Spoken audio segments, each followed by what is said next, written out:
Assalamualaikum warahmatullahi wabarakatuh. Saya Muhammad Baidoy Musli dari PJKB Angkatan 2019 akan menjelaskan secara singkat materi tentang konsep dan teori bermain.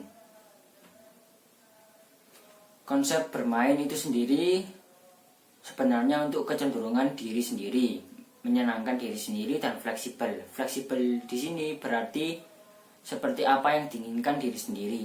Bermain dilakukan secara sukarela tanpa paksaan dan menyenangkan. Selanjutnya perbedaan bermain dan bekerja. Yang pertama dilihat dari segi hakikat kegiatan. Dari segi hakikat kegiatan ini dibedakan menjadi dua. Yang pertama, kalau bermain bebas bereksplorasi, sedangkan bekerja di bawah arahan dari guru. Yang kedua, bermain berorientasi pada proses dan tidak harus selesai, sedangkan bekerja harus selesai.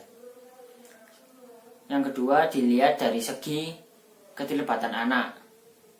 Yang pertama itu bermain berpusat pada minat anak, sedangkan bekerja dilihat atau sesuai dengan perencanaan dari guru. Yang kedua, bermain membutuhkan sedikit konsentrasi atau kognisi pada anak, sedangkan bekerja membutuhkan kognisi anak. Yang ketiga, bermain itu menyenangkan atau selalu menyenangkan, sedangkan bekerja kadang-kadang menyenangkan. Yang ketiga, dilihat dari keterlibatan guru.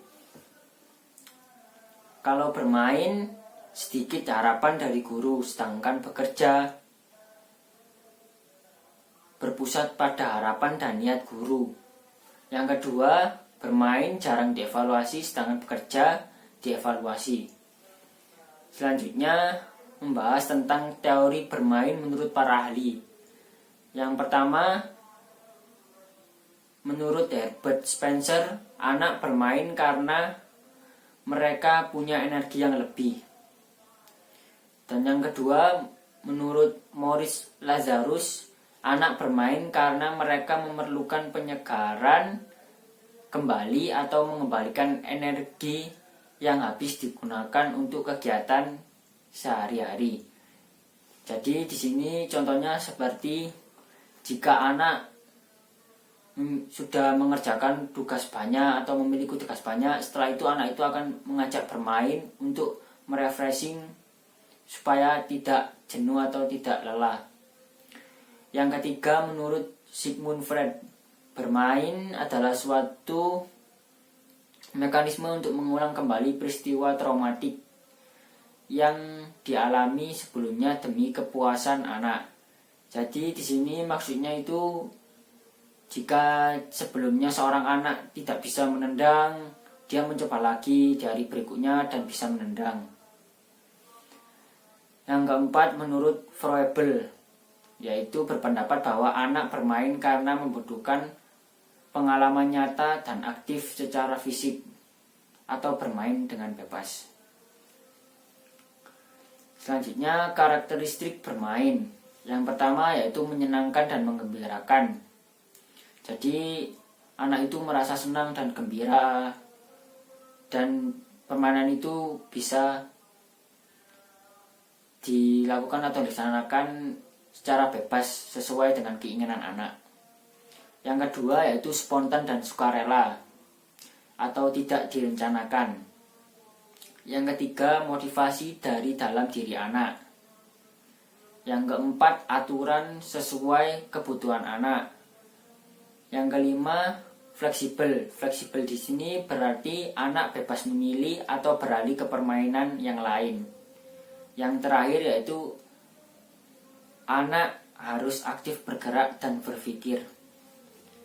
Selanjutnya, manfaat bermain itu sendiri bagi anak. Yang pertama yaitu dari segi fisik, sudah jelas tentunya perkembangan fisik pada anak akan baik. Yang kedua adalah hobi. Hobi di sini dimaksudkan ketika anak jenuh atau bosan, mereka bisa melakukan permainan atau secara langsung bermain dengan secara individu ataupun berpasangan atau berkelompok. Yang ketiga, mendidik anak. Mendidik anak contohnya di sini seperti menghargai lawan ketika anak tersebut menang pertandingan atau menang dalam sebuah permainan. Yang terakhir, terapi dan pengembangan diri. Manfaat bermain secara umum sendiri itu yang pertama yaitu kognitif. Dari segi kognitif ini sudah jelas kayak seperti pengambilan keputusan. Yang kedua, kesadaran diri. Kesadaran diri yang dimaksud di sini yaitu anak bisa tahu kemampuan dirinya sampai di mana.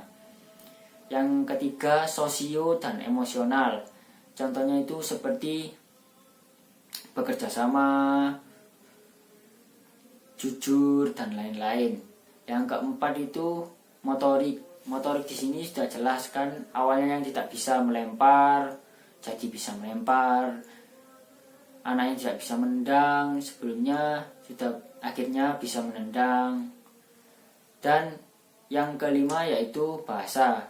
Bahasa ini yang dimaksud yaitu cara berkomunikasi sesama saat melakukan bermain atau permainan.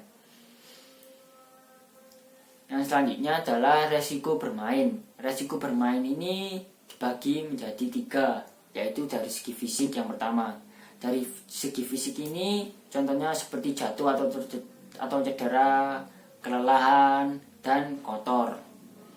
Yang kedua dari segi psikis.